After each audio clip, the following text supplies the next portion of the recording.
Today's program has been brought to you by TechServe, New York's original and still the best Apple computer, iPod, and iPhone store and repair shop. For more information, visit techserve.com. Broadcasting live from Bushwick, Brooklyn, you're listening to heritageradionetwork.org. We talk about food, we talk about music, with musical dudes. Finger on the pulse, Snacky Tunes.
You're gonna let that fade all the way out, aren't you? It's pretty good. Who was that? That's Franco Falsini. I don't. He's gonna be on live today. He's on his way in. Awesome. Part of the Sensations Fix Music is Painting in the Air collection. He's on European time. Yeah. Right? He's on super European time. Welcome to Snacky Tunes. Welcome to Snacky. He's like a early '60s like legend. He can be on any. He's time on Legend time. We also have Matt from RVNG, who's going to be joining us in the studio. August. Muggy. Big shout out to everyone who came out for our first annual Food and Music Festival in San Francisco. Noisette, Noise Pop, all the chefs, everyone. Too many to name. I got back late last night, and it was a blast. You were missed, my friend. I work sometimes outweighs fun. It was good. Shout out also to Jason Fox and the whole team at Commonwealth who destroyed me on Friday night. Put up the white flag. And I was like, I can't eat dessert, and then they sent out dessert anyway. No, this is good. Keep going. No, it's just what it... You know how that goes, right? Yeah, you say, no thanks, please, no more. And it's like... Look, That's just asking for more. We have That's Max really Sussman in studio with us of the Sussman Brothers, and I have to ask... Before we get into that, I want to ask, when you go out... That's what I was going to ask. Okay, cool. So I'm going to ask it. Twins. So when you go out and you know that you know the chef might know you, what is the... I don't even... Sometimes I don't know how to handle it, where you're just like... You want to order enough, you're not expecting something, because it would be rude to expect something, but then you don't also want to over-order. Yeah. Do you know what I'm saying? What's the etiquette, or what is, as a chef, I tend to over-order and over-eat when I go out. So Yes. I kind of just think about, let's take it down one notch. Yeah. I try and order, especially with small plates, I'll try and order 2 less things that I want to order, because I assume that, not that it's going to be free, but they'll send some stuff out anyway, just for them to try, because they're excited. Yeah, they want to do it. They want to do it. You kind of want to let them. But I also felt that if you under-ordered, it would be like a signal that you're expecting something, and that would be rude. I hate that. When you see a ticket and it's like, oh, come on, you're just asking for it.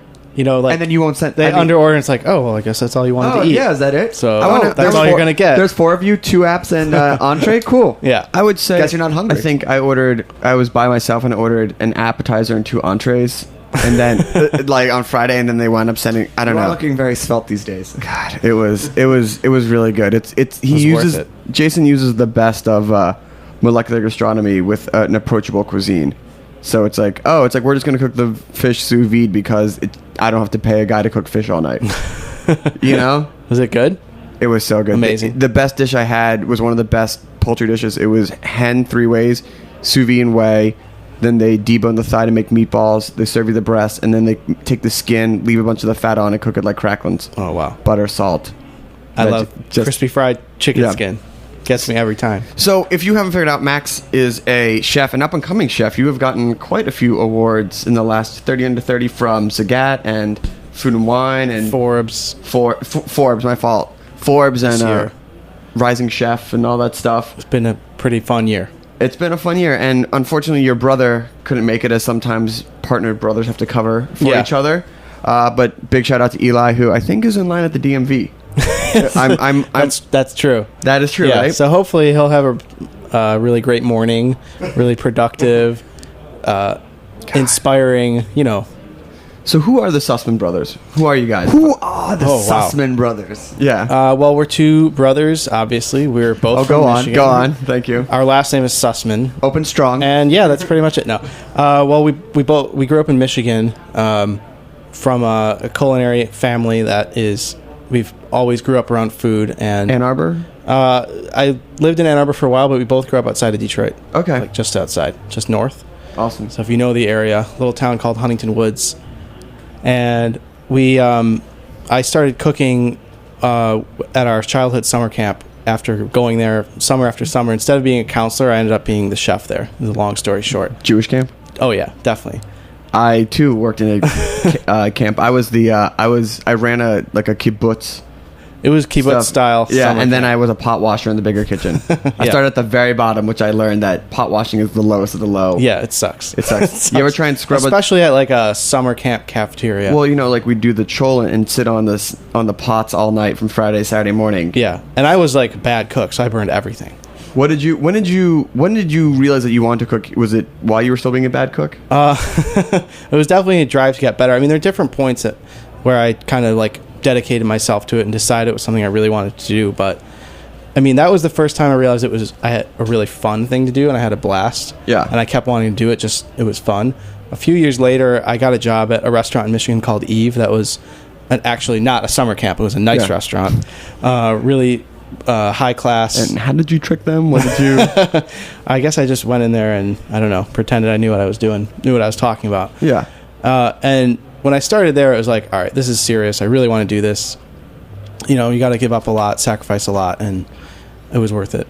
And what year was this? When was this? That was in probably it was probably around 2003. Okay. Yeah. So chef was definitely taking a turn to the respected profession.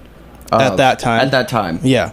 It was definitely... She ended up on Top Chef, and that was kind of like a huge deal for the restaurant while I was there. She disappeared for 2 months, and it was this mysterious thing. Nobody knew why.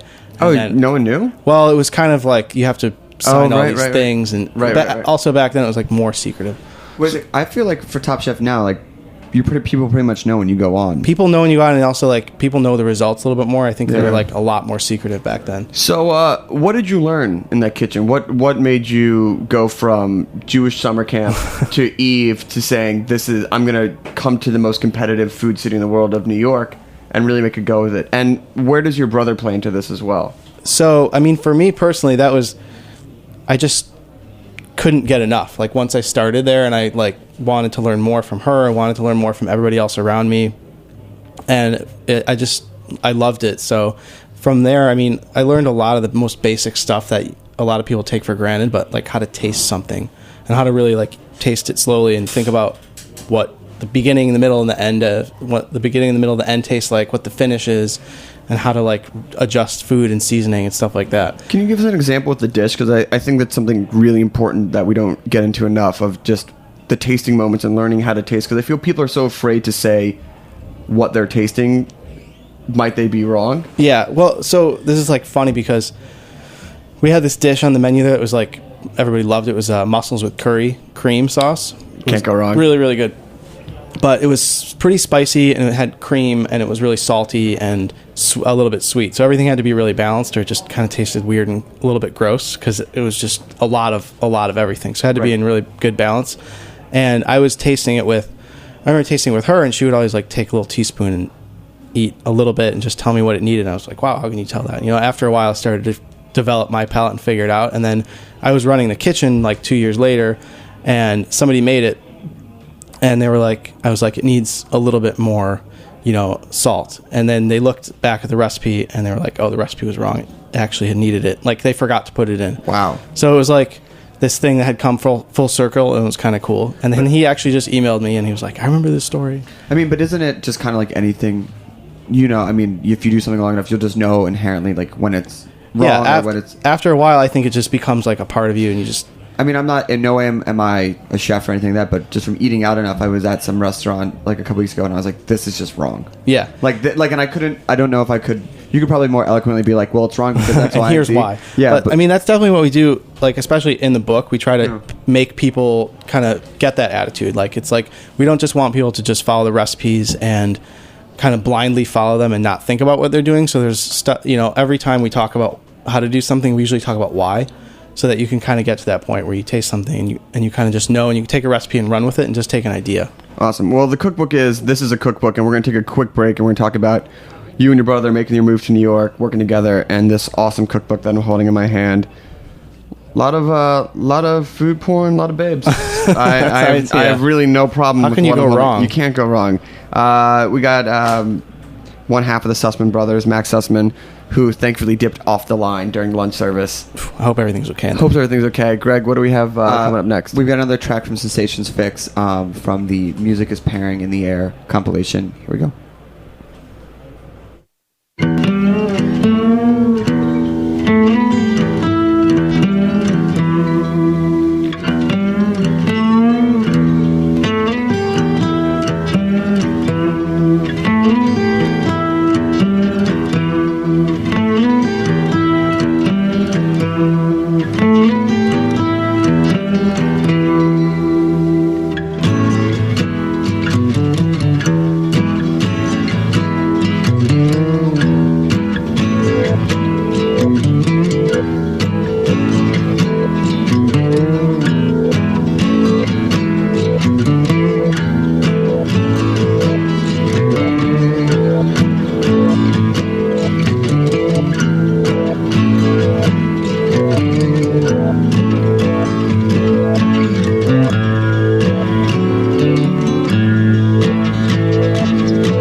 Good stuff. Good stuff. That's totally different than the opening track. The whole comp is totally out there. I'm gonna play some there's 30 tracks on there, and this guy has such a wide range. I mean, he's been making music for decades, so it's amazing. And he'll be on later. All right, Playing some songs, doing some interviews. So we have Max Sussman, one half of the Sussman brothers. Hello. Who are the? Oh, we already asked that question. Yeah. You got a really great answer, right? So you and your brother are in. Is he in Ann Arbor with you? He was in Lansing. He was in It's Lansing. like a lot of Michigan geography lesson here. Yeah. But And so then, did you guys decide to move out to New York together? What, we didn't move out together. He moved to LA for a while and did some advertising jobs. Always stayed involved in food, doing a lot of catering stuff, doing trails and stages on the weekends. But I was staying in Ann Arbor, working at Eve and some other places, and then I moved here about 2.5 years ago, and we started talking about this book project. And I basically told him, "You don't like advertising. You don't really like what you're doing. Why don't you just quit and move here?" he was the younger brother, right? Yeah. Boom. And he was, You're not 6 minutes older. Same thing. Still Doesn't older brother. matter. Can I get a high five on that? Older brother. You don't understand. It's an older brother thing. So he was, that's what I said. I said, just do that, move. If you're not happy, go back and work in advertising again. And he But moved you know here, I'm right. But you know I'm right. So just do it. Yeah. I'm hanging up the phone now. You guys live together? Yeah. Brothers living together, living together, and working together. Your parents proud? Yeah, they're really stoked. They're super stoked. Yeah, they're like, why don't you tell us everything that's going on? Like, let us know the dates and all the time. How often do you have to call your parents? Well, my mom called me today, so Okay. What's took care of that. what's the time frame you have to call her back? I have usually about like 2.5 minutes, and then like the next text message comes. Yeah. And like if the Okay. computer's open, then I got all these chats. Yeah. All right. Just checking in. She's just a loving mother. I'm not nothing to complain about. So, Who wants to do a round of "Hey mom, I love you"? hey mom, I love you. Mom, I love you. So you're working at Roberta. How did you get into Roberta's? I came by one day and thought it was the coolest thing I've ever seen, so It I asked is. if I could work here. And how did And I've been there ever since. and Eli's over at Mile End, another favorites of Snacky Tunes. Yeah, Eli's over at Mile End. I actually helped get him hooked up there, and he was working there for free for a while, and then they smartly decided to offer him some paid employment. They're doing So- such awesome food there. Yeah, the food's amazing, and the sandwich shop in the Gangbusters. city's amazing, and I'm actually was thinking about going there for dinner tonight, as a matter of fact. So you're spinning your wheels on this book project, and when did the wheels finally hit the ground and it started to become a real thing?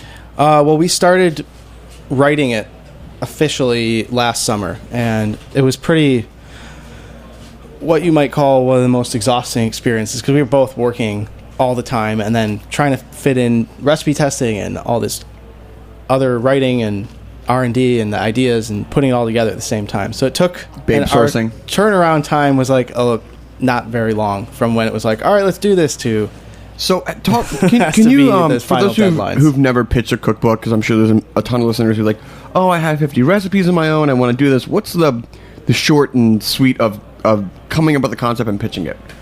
Well, you really need to figure out what you're trying to say and who you're trying to say it to, because ultimately that's kind of like what the publishers care about, is like what do you bring into the table that's different.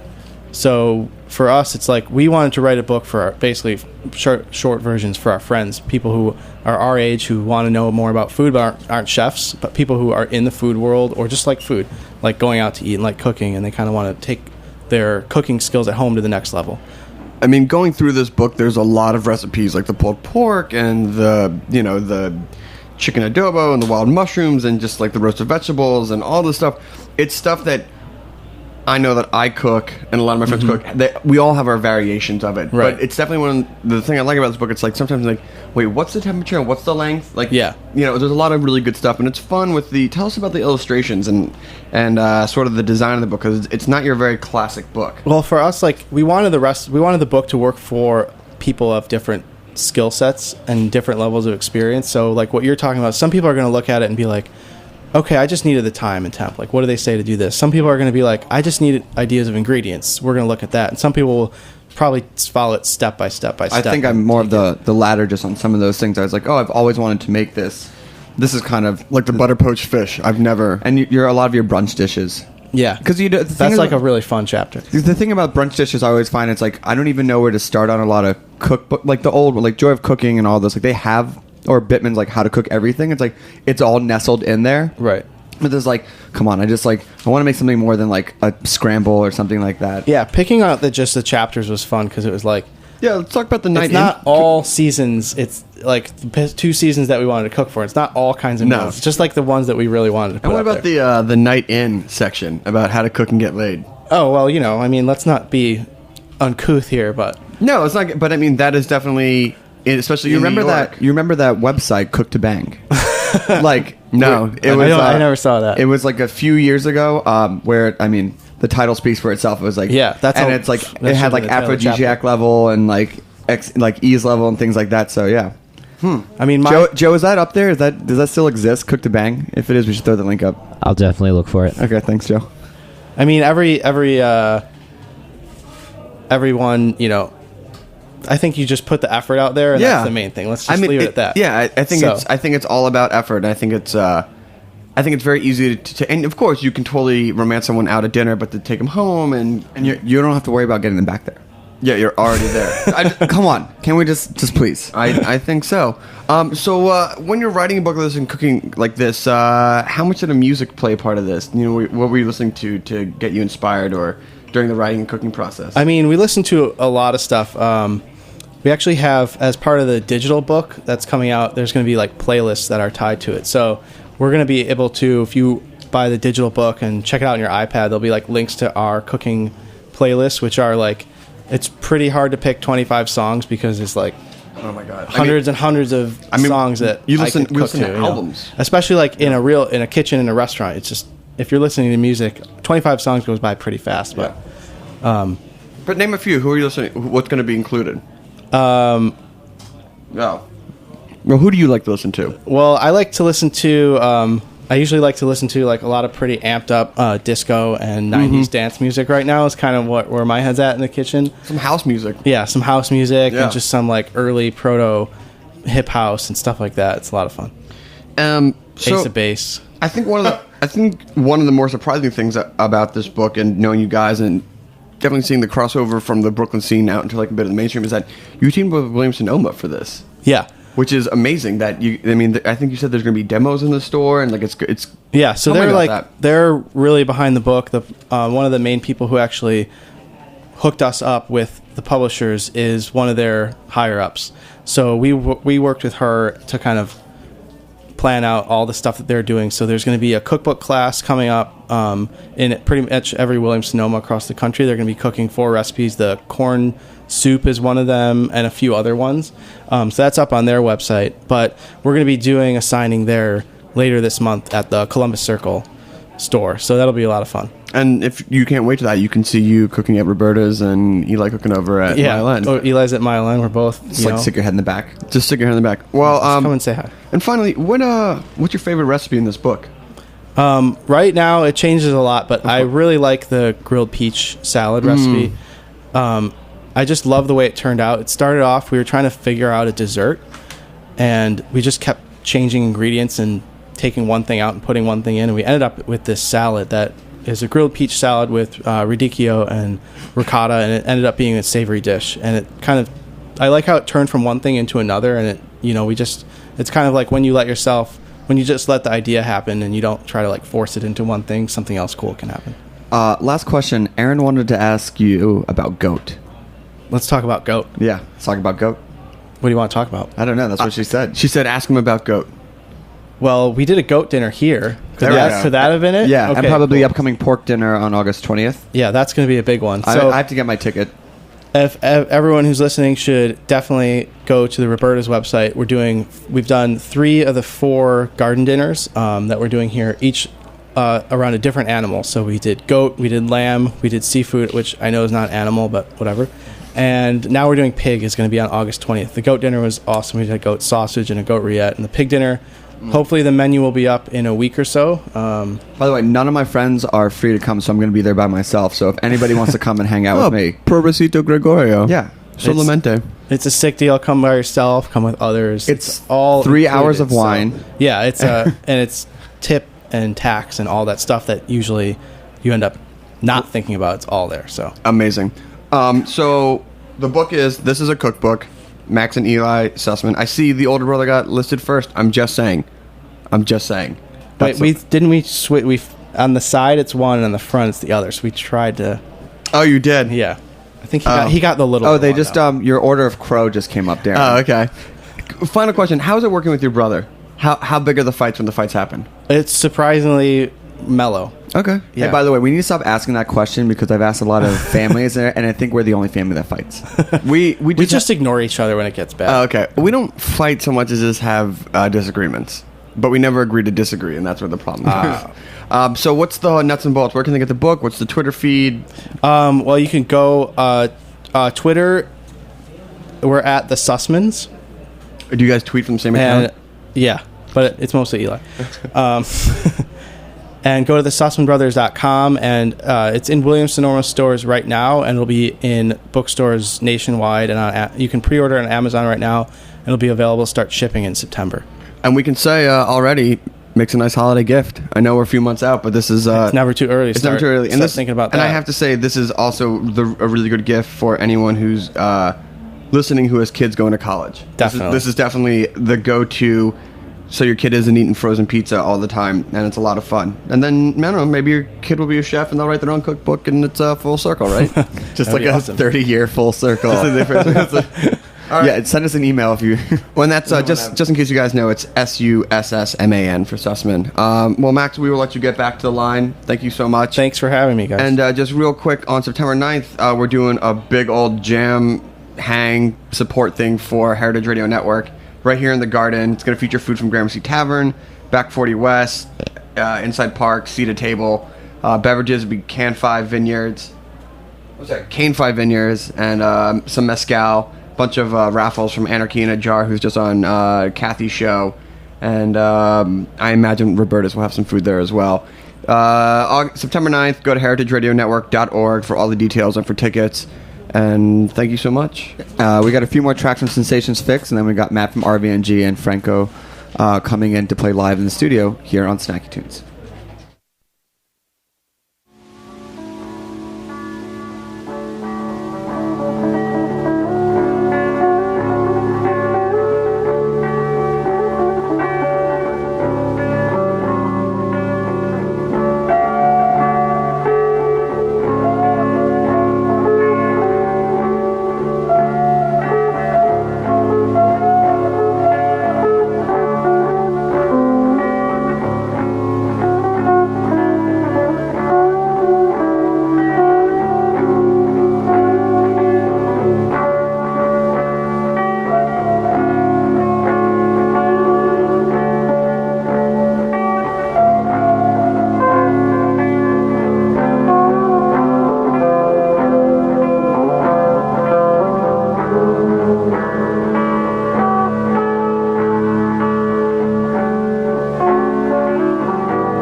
man. I need a new computer. I guess I'm going to have to go to the Apple Store. What? Don't go to the Apple Store. Go to TechServe. What's TechServe? I thought Apple Store was the only choice. No, you're crazy. TechServe is so much better than the Apple Store. They're New York's original and still the best Apple computer, iPod, and iPhone store and repair shop.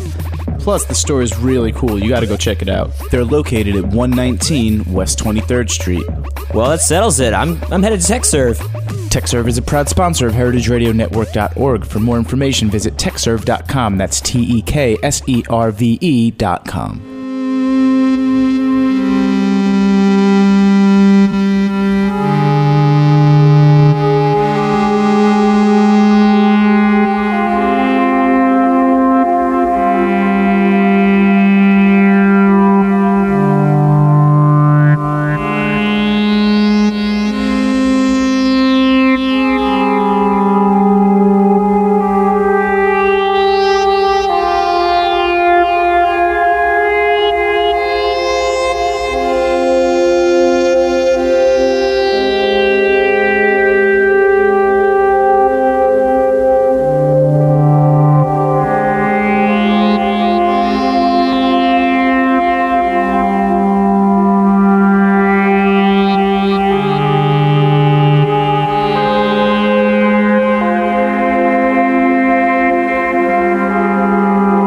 All right, Sensations Fix.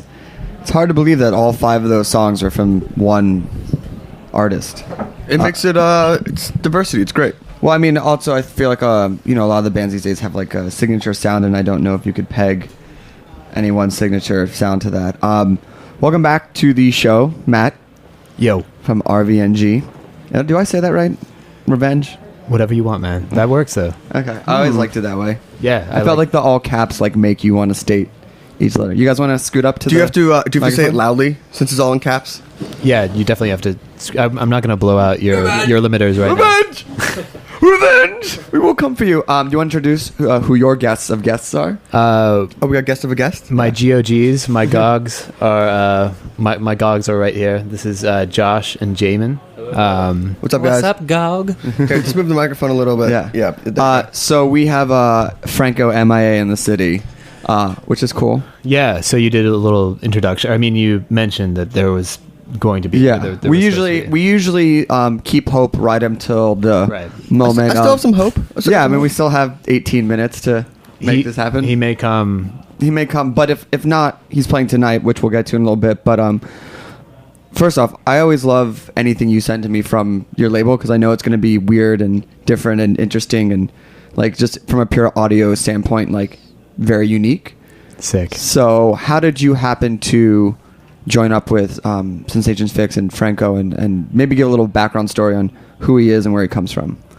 Well, yeah, maybe who he is and where he comes from is the best place to start. He essentially Sensations Fix is Franco Falsini, and it kind of originated between Alexandria, Virginia, and Florence, Italy. He was kind of like a born and raised in Florence, Italy. Moved to London, kind of got a tradition of like space blues rock going. Had some early jams happening, in London, and then back down to Italy, and then eventually moved to Alexandria, where I guess Sensations Fix really took its cosmic form of all places, in a basement in Alexandria, Virginia.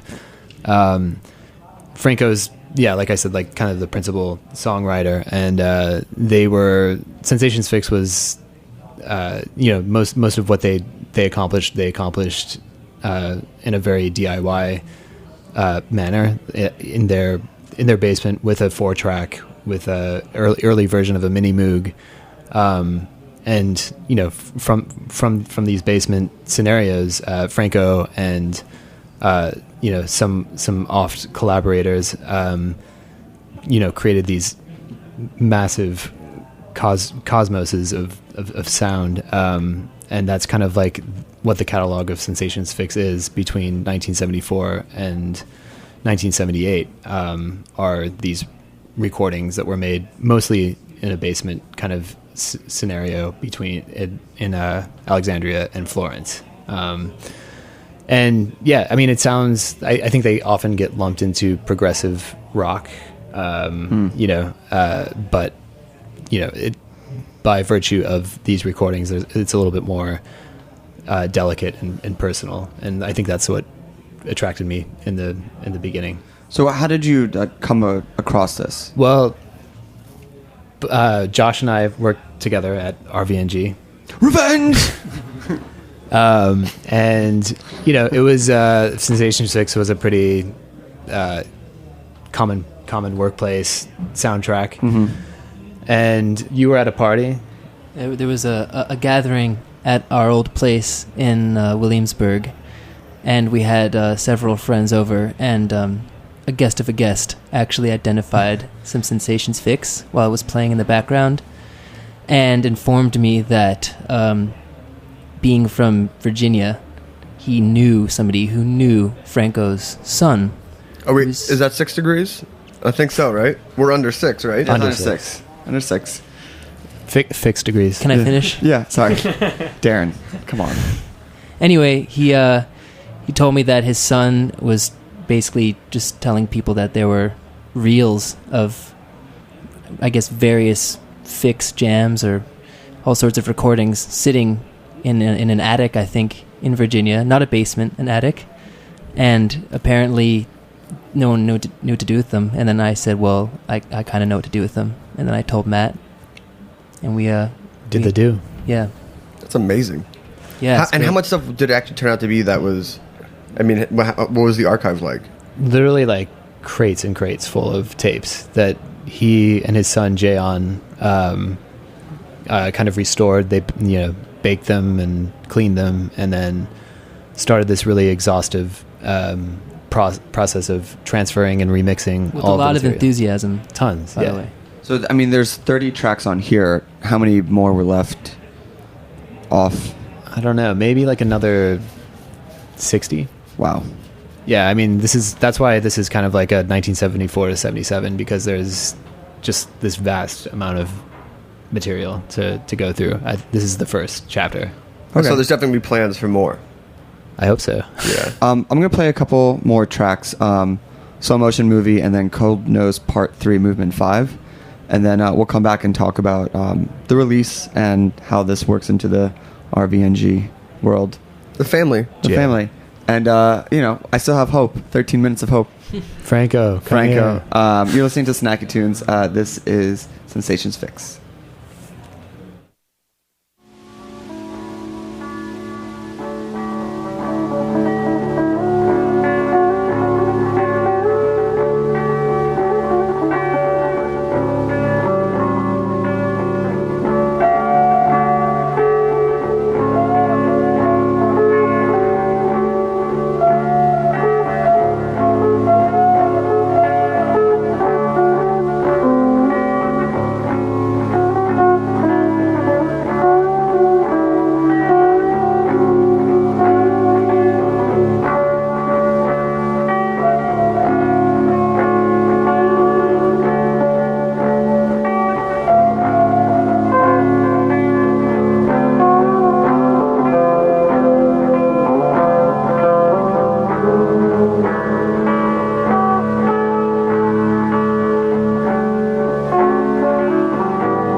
Is that the outro track of the whole thing? No, that's just like a middle.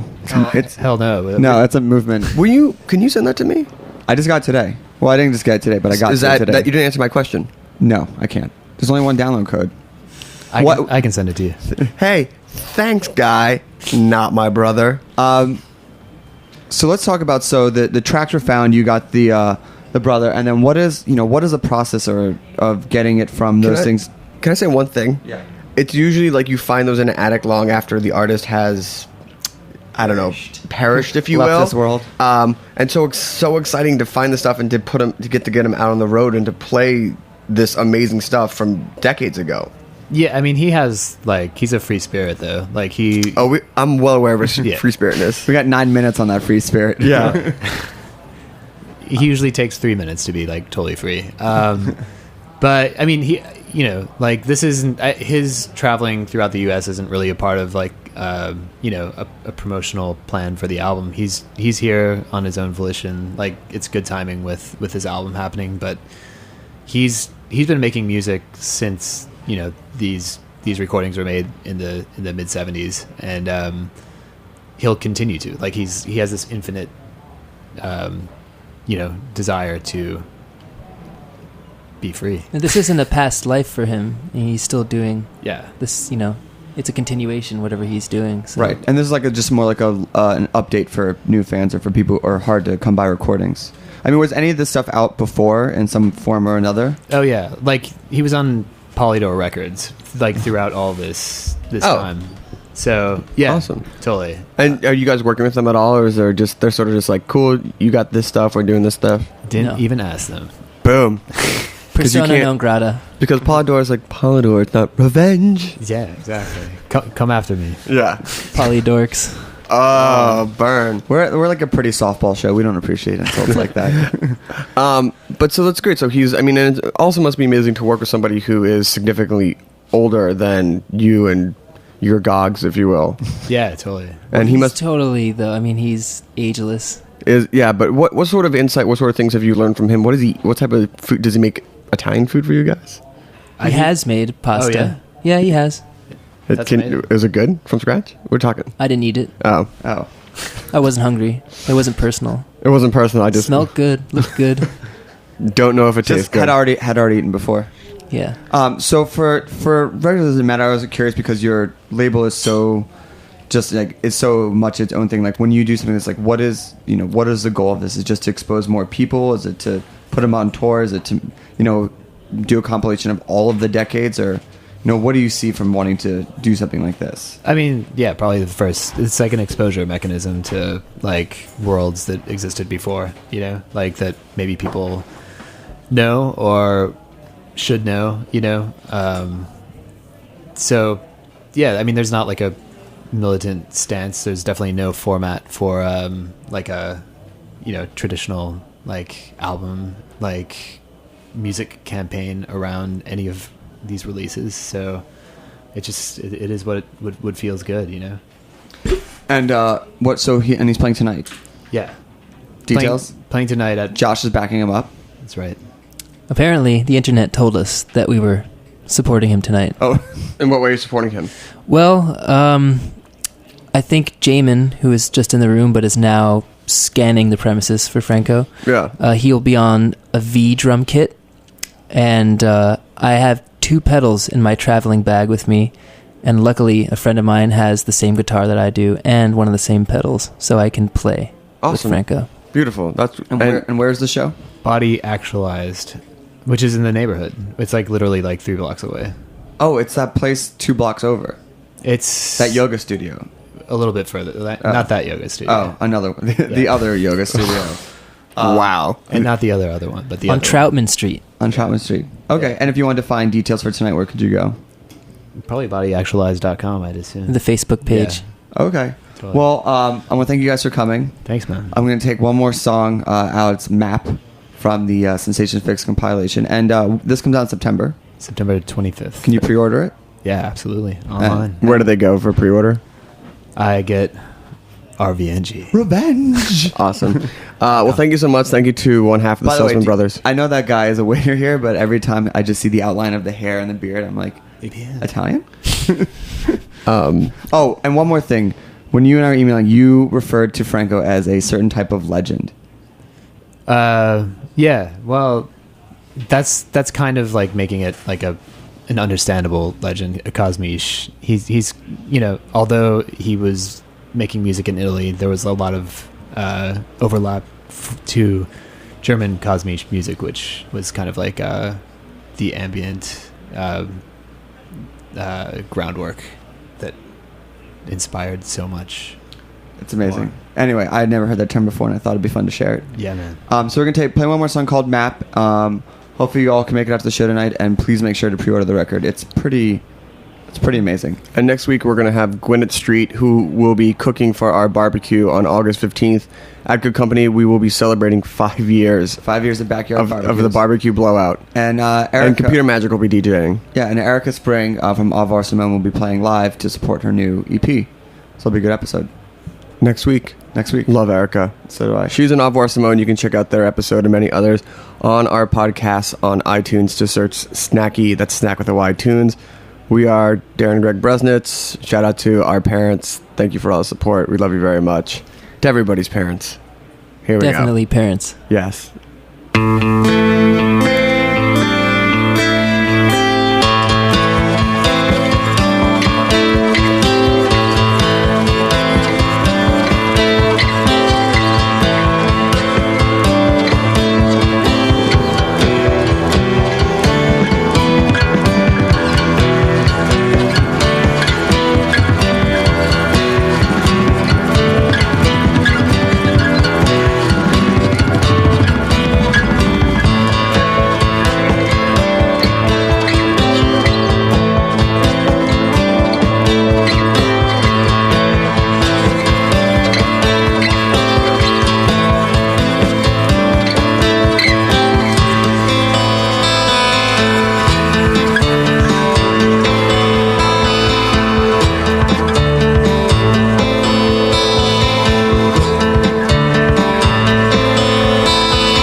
Listening to this program on heritageradionetwork.org.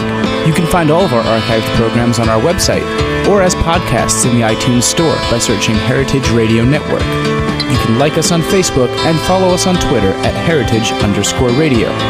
You can email us questions at any time at info@heritageradionetwork.org. Heritage Radio Network is a non-profit organization. To donate and become a member, visit our website today. Thanks for listening.